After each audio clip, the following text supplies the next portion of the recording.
calendário. Enquanto você está preso aí no ano de 2021, o calendário judaico já está no ano de 5.782. Sim, isso dá porque os judeus não zeraram o calendário quando Cristo nasceu. Então, eles contam os anos a partir do nascimento do mundo. Como você deve ter percebido, eles calcularam muito errado a idade do mundo. E dá para entender, durante muito tempo, a Terra fez que nem a Glória Maria, escondeu a idade. Daí os judeus tiveram que calcular para baixo, que é para não cometer uma descortesia com a Terra. A Terra deve ter perguntado para Moisés, já adivinha quantos anos eu tenho? Aí ele respondeu, uns 3 mil no máximo. Errou, fazer 5 trilhões. Mentira, você tá ótima. Que eu não paro, né, Moisés? Eu tô sempre movimentando, eu faço muito spinning. Mas aí não dava para corrigir o calendário, né, dizer, até porque não dava para dizer feliz 4 trilhões, 543 bilhões, 133 milhões, 213 mil, 550... Não dá.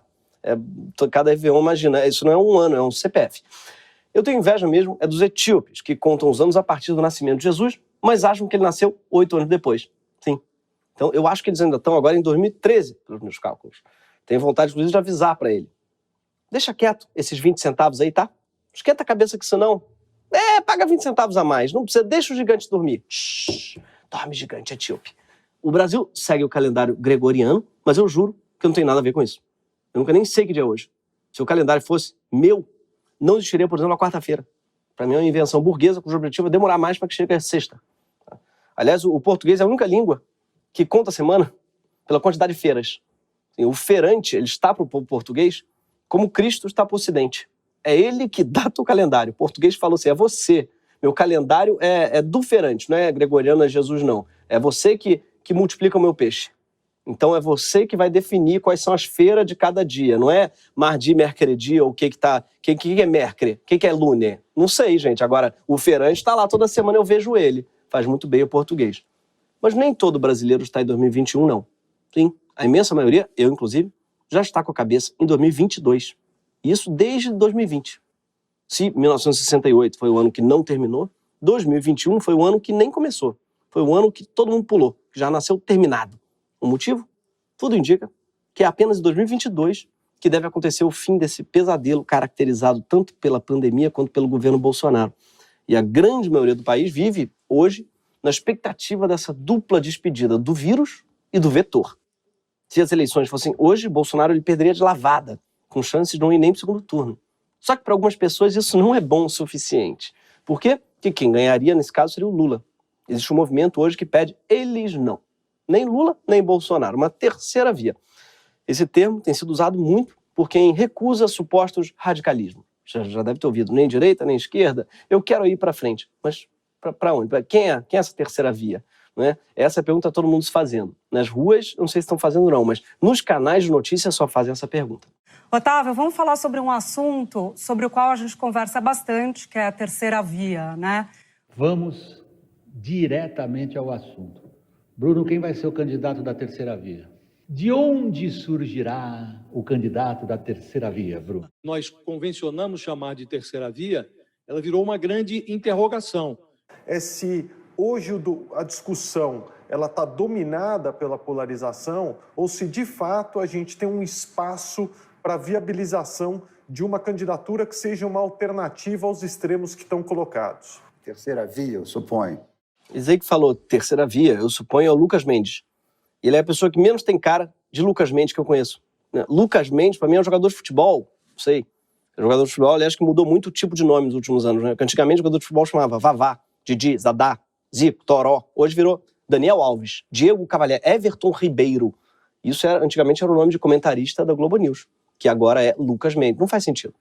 Mas por que será que a imprensa está tão empenhada em desvendar esse mistério, que é a terceira via? Supostamente porque tem muita gente querendo essa tal alternativa aos extremos que estão colocados. Essa matéria da Veja é um ótimo exemplo do raciocínio que vem impulsionando a busca pela terceira via. A manchete da matéria já é bem clara. Nem Bolsonaro, nem Lula. Pesquisa mostra que a liderança é dos indecisos. A tal pesquisa que a matéria se refere foi feita em agosto pela IPESP, a pedido da XP. IPESP, a pedido é um trava-língua de carioca isso. A XP pediu para o IPESP uma pesquisa especial. E essa pesquisa do IPESP mostra, como todas as pesquisas, que a liderança é do Lula. Quando apresentados uma lista de possíveis candidatos às eleições, 40% dizem que votariam no líder do PT, 24% dizem que votariam no Bolsonaro, 10% dizem que votariam no Ciro e 9% no Moro. Apenas 9% dizem que não sabem dizer ou que anulariam seu voto. Então, da onde que a Veja tirou que a liderança dos indecisos? É que a pesquisa também tinha uma pergunta aberta, que os pesquisadores chamam de espontânea, em que nenhum candidato é apresentado e a pessoa tem que responder simplesmente em quem ela votaria para presidente se o pleito fosse hoje. E nesse caso, quando não tem nenhum nome para escolher, 33% das pessoas não souberam responder. Só que não chama indecisão quando a dúvida só existe quando as opções não estão nem apresentadas. Não foi tanto uma vitória dos indecisos, mas mais dos desinformados mesmo. Mas a Veja não parou por aí. A revista também quis saber como é que seria o perfil ideal desse candidato, que não existe. E afirmou que, segundo a pesquisa do DEM, o povo quer ver um homem. Sim, tem que ser um homem, entre 40 e 60 anos, honesto, com espírito de liderança, experiência política e um olhar para os mais pobres. Sim. Ou seja, ele não tem nem o nome do sujeito, mas ele já tem um retrato falado. A terceira via, por enquanto, está no momento meio Clarice Lispector. O que eu desejo ainda não tem nome. E o melhor, depois disso tudo, a Veja conclui, categoricamente, que nem Bolsonaro nem Lula são exatamente os nomes desse perfil, o que certamente é verdade.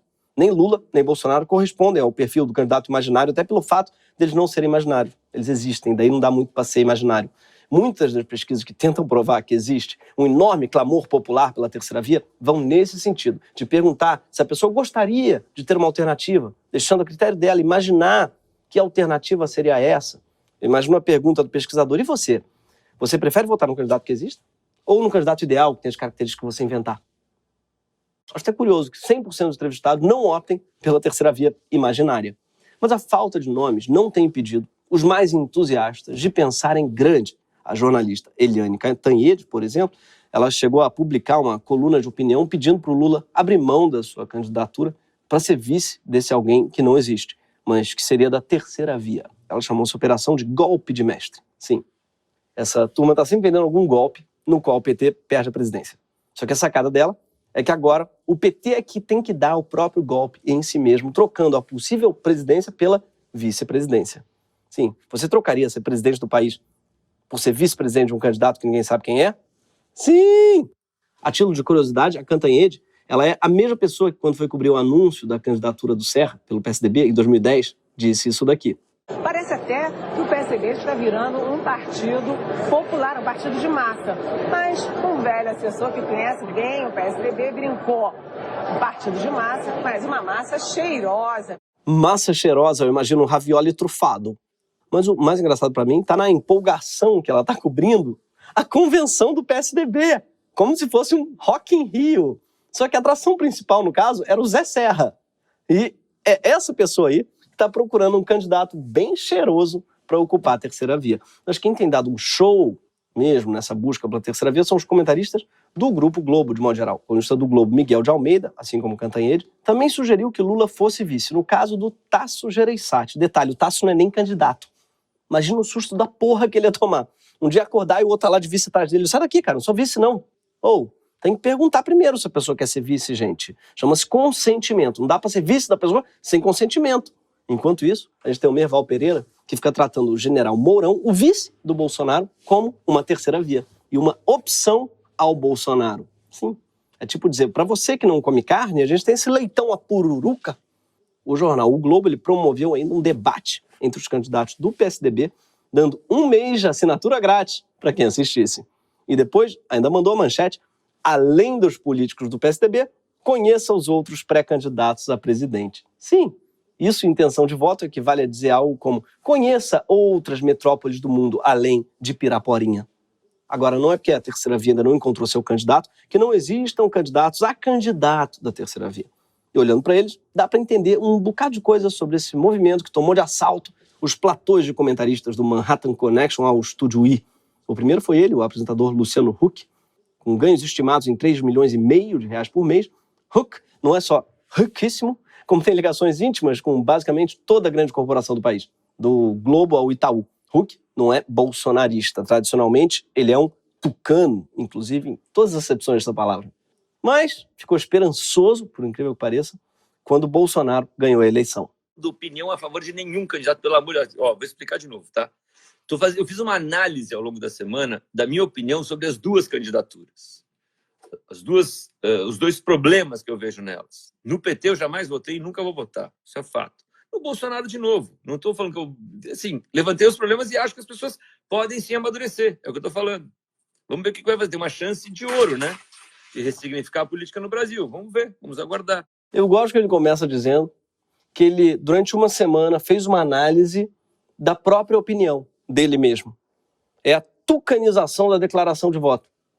E aí ele diz que vai levantar o problema de cada candidatura. E o problema que ele levanta do PT é que ele não vota no PT. Ele não votou no PT.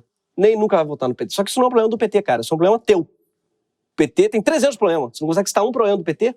Tem que falar sempre de si. E além do que, ele não cita nada além do PT, além da falta de voto dele mesmo, que eu não voto. Mas o melhor desse vídeo é que ele acha que o Bolsonaro ainda podia amadurecer. Né? Porque o Bolsonaro falou aquelas coisas que ele falou, apologia à tortura, aquelas loucuras todas que ele... Né? Aquilo ali era porque ele era moleque. É que ele tinha uns 58, 60 e poucos anos, sei lá. Em 2018, ele só tinha 63 aninhos. Tem que confiar no moleque. É um menino Jai. Agora, como você provavelmente já sabe, o Luciano desistiu de fazer do Palácio o seu lar docilar. Pelo menos por enquanto. E se alguém sofreu com isso, foi o Matheus Leitão, colunista da Veja. A carta de coração partido que ele escreveu, magoado, é tão primorosa que merece que eu leia para você e ponha na tela. Sabe o que é pior? Eu acreditei de fato que o apresentador Luciano Huck, ao lado da Angélica, podia nos ajudar a tirar dessa polarização irracional que tomou o Brasil e os brasileiros de assalto nos últimos anos. Mas pela segunda vez, Luciano Huck correu da responsabilidade que a história, às vezes, coloca nas mãos e nos ombros de pessoas especiais, diferenciadas, como ele e sua esposa. Queria muito saber de onde é que ele tirou que a história, com H maiúsculo, escolheu o Luciano Huck. Nem o Luciano Huck escolheu a si mesmo, quanto mais a história, que nunca nem aparece para escolher ninguém. Sempre que fala a história vai cobrar, relaxa, a história não cobra nada não. Tá? Fica tranquilo. Quanto mais, ela ia aparecer para escolher um apresentador de televisão para governar um país. E mais, a esposa dele também. Adoro que ele fala várias vezes da Angélica. Ele, a Angélica. A Angélica já teria um cargo automático no Luciano Huck, é isso? Você vê que ele está animado mesmo, com a Angélica no Palácio da Alvorada. É aí que os olhinhos dele brilham. Outra estrela da terceira via que, por enquanto, não desistiu do pleito é um sujeito que conhece bem o Lula, que é o juiz Sérgio Moro.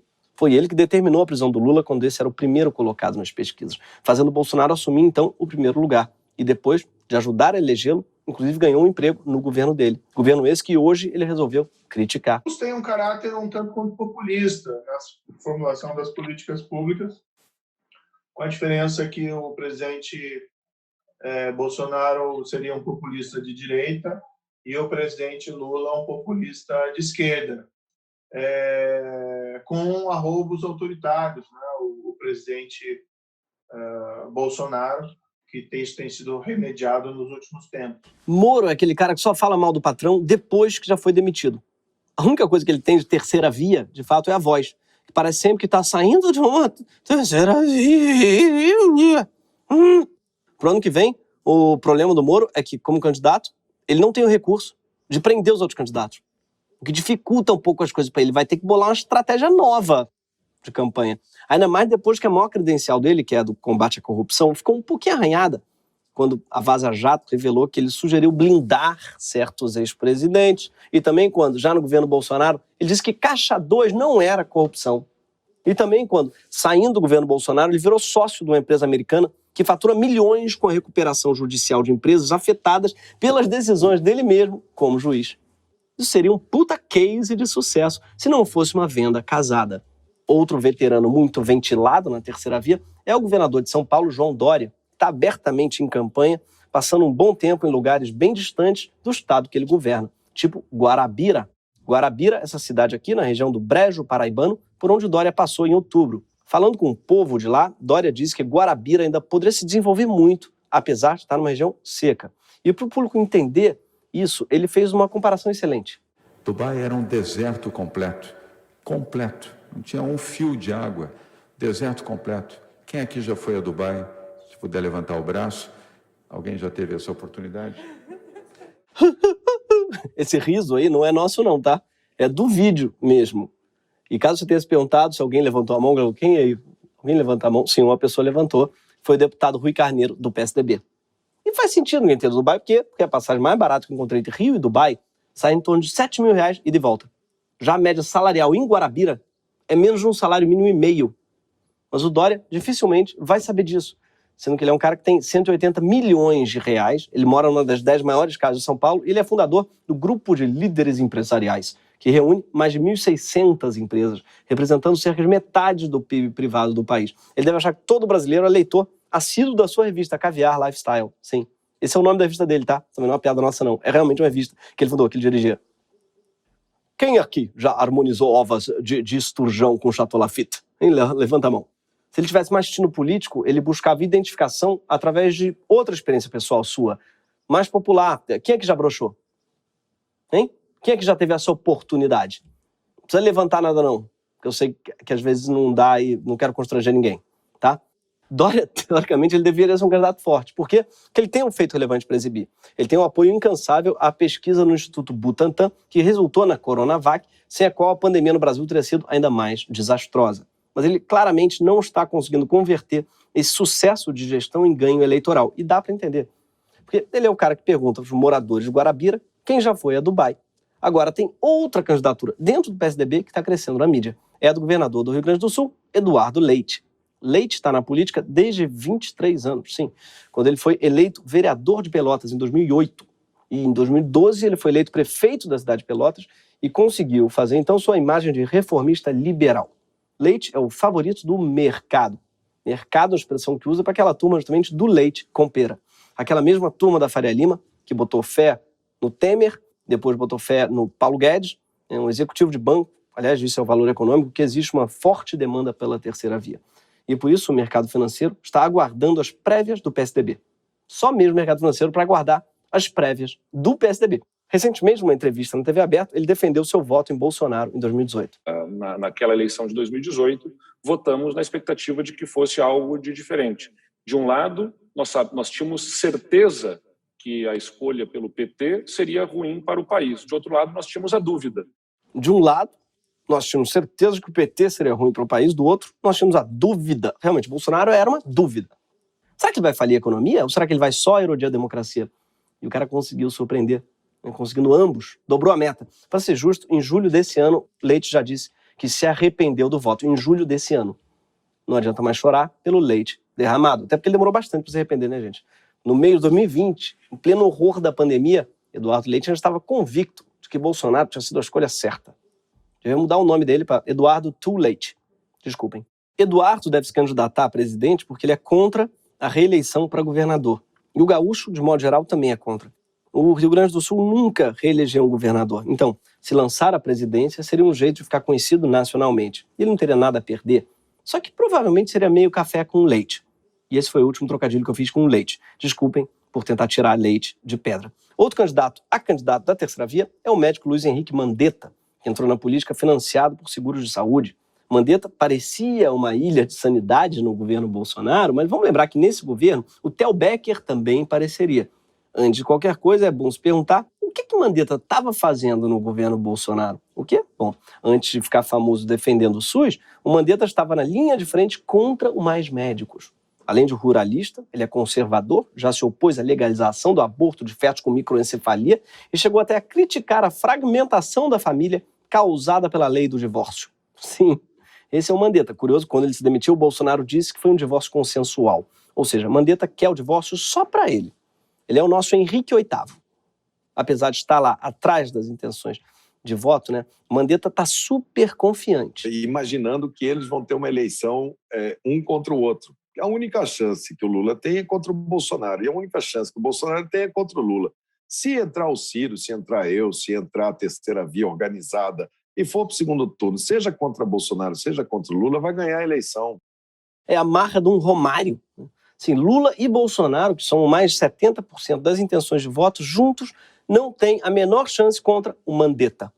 A autoestima do homem branco já é foda. A autoestima do homem branco, quando médico, é um negócio que fudeu. Nessa onda de terceira via, teve inclusive candidato saindo do sarcófago. Ele mesmo, o mochila de criança, o sinteco gelado, Michel Temer. Ah, Temer, odiar você era tão diferente. Bom demais. Brincar que o presidente ele parecia um vampiro. Era isso que a gente ria na época. Olha que ingênuo. Imagina que delícia. Um presidente, você não entende o que diz. ou então que diz coisas que simplesmente ninguém se importa. Temer já disse que não deve se candidatar a presidente, mas ele sabe muito bem que não precisa. No caso dele, basta se candidatar a vice-presidente. Está no mesmo. Às vezes eu fico pensando, se esses políticos eles conhecem mesmo o povo brasileiro e escutam o que os eleitores querem, ou se eles realmente acreditam que o Brasil ele é o jantar do Temer na casa do Najinarras. É que o mais perto de uma base popular que tem na terceira via é o da Atena, que afinal tem um programa popular na TV. E ele também acredita que tem chances de vitória. Porque apesar dessa polarização entre o Lula e o Bolsonaro, há um grande número de pessoas que não votariam nem no Lula e nem no Bolsonaro. É aí que eu pretendo entrar. A incompetência da esquerda elegeu o Bolsonaro. E a incompetência do governo do Bolsonaro está elegendo o Lula. Agora, os eleitores, tanto do Lula quanto do Bolsonaro, que eu respeito, e aqueles indecisos, têm que prestar mais atenção. A incompetência da esquerda elegeu o Bolsonaro. O cara passa 20 anos na TV aplaudindo violência policial, relativizando direitos humanos. Quem elegeu o Bolsonaro foi o Lula.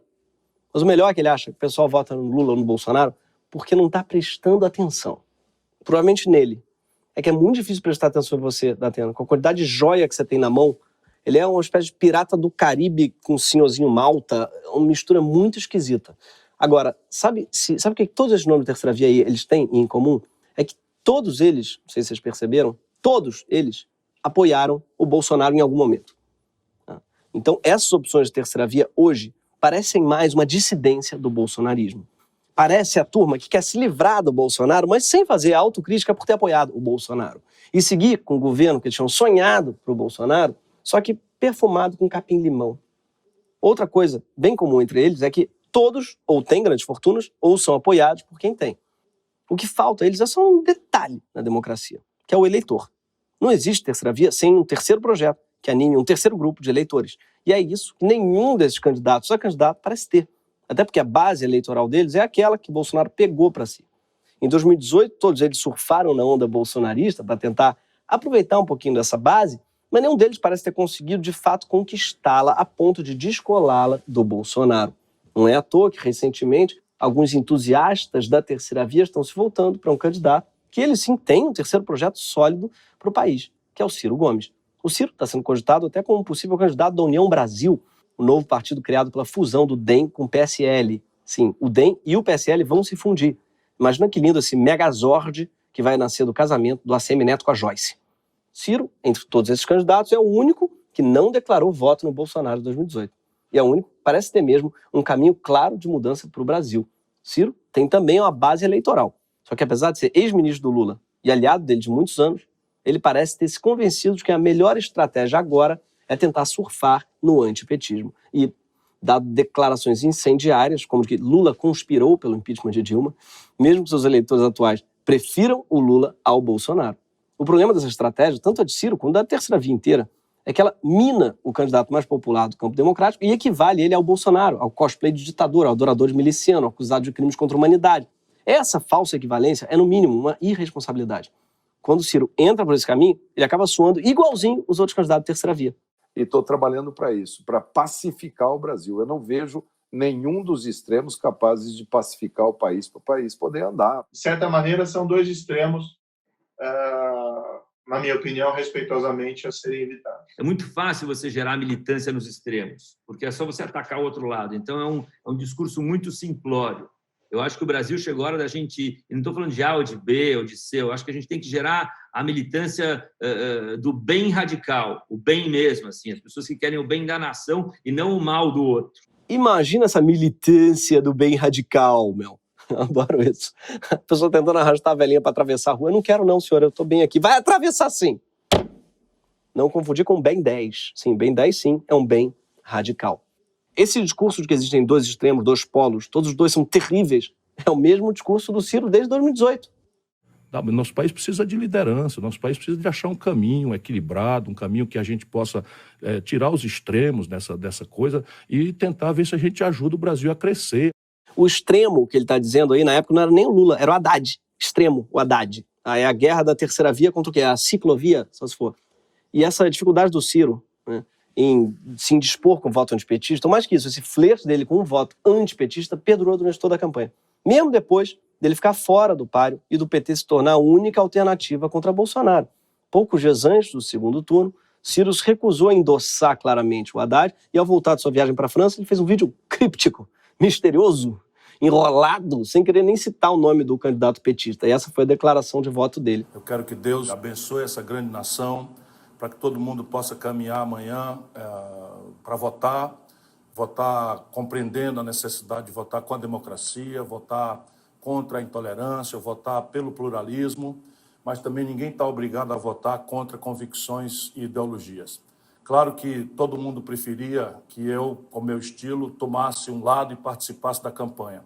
Mas eu não quero fazer isso por uma razão muito prática, que eu não quero dizer agora, porque se eu não posso ajudar, atrapalhar o que eu não quero.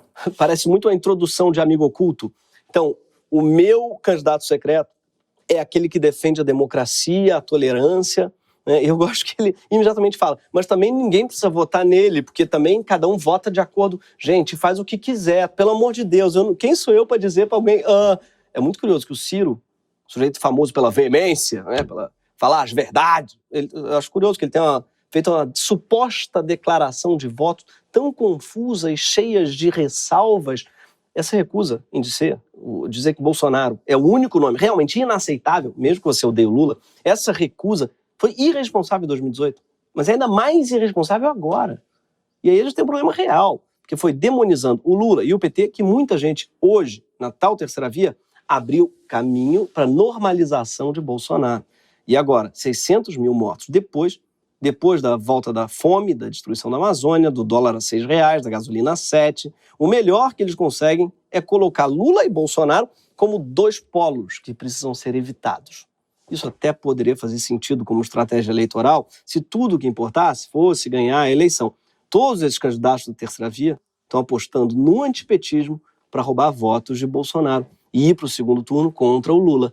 Mas a prioridade deles não pode ser ganhar a eleição. A prioridade é tirar Bolsonaro da frente da nossa democracia. Se puder ser no primeiro turno, melhor ainda. Para isso, a gente vai precisar que o eleitor entenda muito claramente que qualquer alternativa é preferível ao Bolsonaro. E para isso não dá para continuar tratando Lula e Bolsonaro da mesma forma. Porque se a escolha for mesmo entre os dois, como muito provavelmente será, a gente não pode se dar ao luxo de ter pessoas anulando o voto para não apoiar extremos. O professor Oliver Stunkel publicou recentemente um artigo baseado numa série de pesquisas que dá tipo uma receita para tirar um autocrata do poder antes que ele destrua a democracia. Segundo ele, o primeiro passo é agir rápido e impedir a reeleição do autocrata, porque é no segundo mandato que mora o perigo de verdade. Ou seja, o Brasil precisa agir antes de outubro de 22. O segundo passo é construir uma oposição unida em torno de um só objetivo, que é derrotar esse autocrata. Só que não parece haver essa disposição nessa tal terceira via. Por enquanto, essa turma diz querer tirar o Bolsonaro, mas isso não é o único objetivo, porque o inimigo mesmo, segundo eles, não é exatamente o Bolsonaro, é a polarização. E é por isso que nenhum deles quer se comprometer em apoiar qualquer candidato contra o Bolsonaro, nem no segundo turno, porque eles sabem que o mais provável, segundo todas essas pesquisas, é que o candidato seja o Lula. Quando confrontados a essa realidade, eles estão dando voltas, como o Eduardo Leite nessa entrevista. Se o senhor tivesse que escolher votar em Lula para tirar Bolsonaro, o senhor votaria? A imprensa, eu compreendo o trabalho de vocês, todas as entrevistas são as mesmas perguntas, sempre chega nessa pergunta em algum momento, né? Não estou fazendo nenhuma crítica. Mas é aqui, que essa pergunta que é feita na padaria, que é feita, sabe, no bar, que mas é num feita exercício em casa, de futurologia, todo mundo só fala né? isso. Ele reclama que em toda entrevista fazem a mesma pergunta e ainda assim ele não conseguiu pensar numa resposta.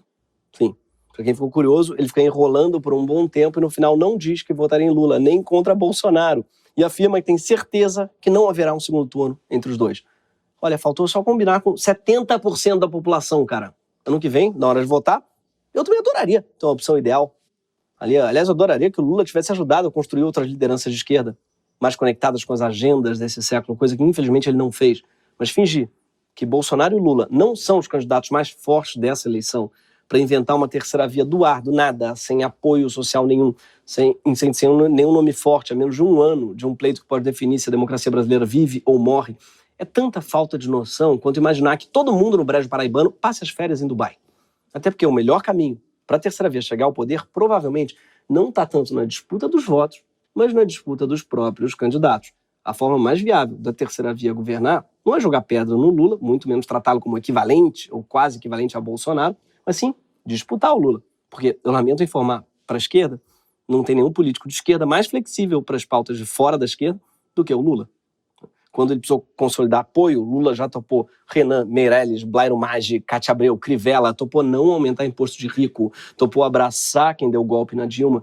E todo mundo sabe que, se for para compor uma chapa para derrotar Bolsonaro no primeiro turno, o Lula não teria o menor problema em pegar toda essa terceira via e fazer um ministério. Quando ele ganhou do Ciro, em 2002, o Lula chamou o Ciro para ministro da Integração Nacional e ele topou. Em 2023, o Ciro podia assumir um Ministério da Educação, fazer do Brasil uma grande Sobral. Mandetta podia assumir o Ministério da Família, proibir logo o divórcio, chefiando uma grande operação Cupido, podia virar a Lindsay Lohan brasileira. Dória podia tranquilamente assumir um consulado em Dubai, promovendo excursões até lá, quem sabe até uma ponte aérea Guarabira-Dubai. O fato é que um governo petista é um coração de mãe, para o meu desespero pessoal, inclusive. Até porque não é qualquer mãe. É uma mãe que prefere os filhos que odeiam ela. O que me dá certeza que, mesmo se Lula ganhar, a vida não vai ser fácil. Mas ainda assim vai ser infinitamente melhor do que hoje com o Bolsonaro. Então, pode vir 2022. Esse foi o Greg News.